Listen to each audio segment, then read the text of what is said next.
नमस्कार, आप देख रहे हैं मनी 9 झटपट। मैं हूं प्रशांत कपूर। पिछले साल स्टार्टअप्स के राह में घिरे मुश्किलों के बादल अभी तक छटे नहीं हैं। हालांकि फंडिंग सूखने, वैल्यूएशन को लेकर उठे सवालों, कॉर्पोरेट गवर्नेंस के मसलों से साख गिरने और स्टॉक मार्केट में बुरी तरह से पिटने के बावजूद भारतीय स्टार्टअप्स आगे बढ़ने में जुटे हुए हैं।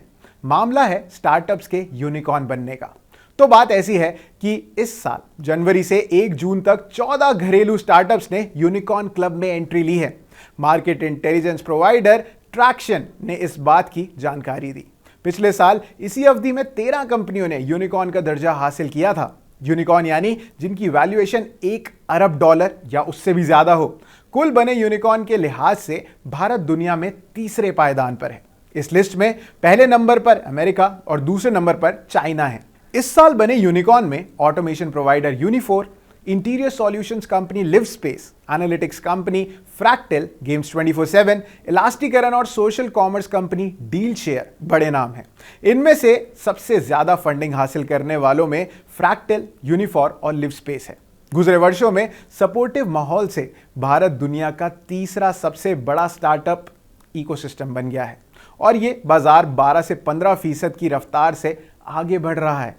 आर्थिक सर्वे 2021-22 की माने तो फिलहाल देश में 14,000 से ज्यादा स्टार्टअप्स हैं और स्टार्टअप्स धड़ाधड़ यूनिकॉर्न बन जा रहे हैं। मई की शुरुआत में नियो बैंकिंग प्लेटफॉर्म ओपन के तौर पर भारत को 100वां यूनिकॉर्न मिला, लेकिन पिछले साल से देश में स्टार्टअप्स की राह बेहद मुश्किल हो गई है।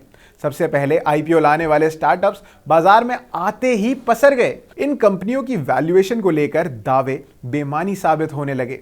जोमैटो, पेटीएम, पॉलिसी बाजार जैसे स्टार्टअप्स के शेयरों का भाव तो अपने इशू प्राइस से भी नीचे पहुंच गया है। वैल्यूएशन की चिंता ने फंडिंग करने वालों के हाथ रोक दिए। इंडियन स्टार्टअप्स ने इस साल मार्च और अप्रैल में $5.8 अरब जुटाए हैं। पिछले साल इसी अवधि के मुकाबले यह रकम 15% कम है। 2021 में नए फंड्स के तौर पर भारत के टेक स्टार्टअप्स ने $35 अरब जुटाए थे। इन स्टार्टअप्स में कॉर्पोरेट गवर्नेंस के मसलों ने सबको डरा दिया। भारत पे में हुई फजीहत से आप वाकिफ होंगे ही। अब मसला कैश बर्निंग और प्रॉफिटेबिलिटी का। जोमैटो समेत नई पीढ़ी के ज्यादातर धंधे कैश बर्निंग पर टिके हैं। इनके प्रॉफिट और प्रॉफिटेबिलिटी का कोई पता ठिकाना है ही नहीं। 100 यूनिकॉर्न्स में से बस 23 ही प्रॉफिट दर्ज कर पाए हैं। असर यह हुआ है कि नई कंपनियों की फंडिंग टाइट हो गई है। हालात मुश्किल हुए तो स्टार्टअप्स ने नौकरियां खत्म करना शुरू कर दिया। गुजरे कुछ महीनों में ही स्टार्टअप्स ने 6,000 से ज्यादा लोगों को नौकरी से निकाला है। खराब माहौल और फंडिंग की कमी के दौर में स्टार्टअप्स को खुद को टिकाए रखना भी काफी मुश्किल हो रहा है। ताजा मामला एडटेक उदय यानी UDAYY का है। कंपनी ने करीब 120 एम्प्लॉइज को बाहर का रास्ता दिखा दिया है और अपनी दुकान को बंद कर दिया है। लॉकडाउन हटने और स्कूल खुलने का सबसे बुरा असर एडटेक स्टार्टअप्स पर पड़ा है। अनअकैडमी, वेदांतु और उदय समेत एडटेक में छंटनियों का बाढ़ आ गया है।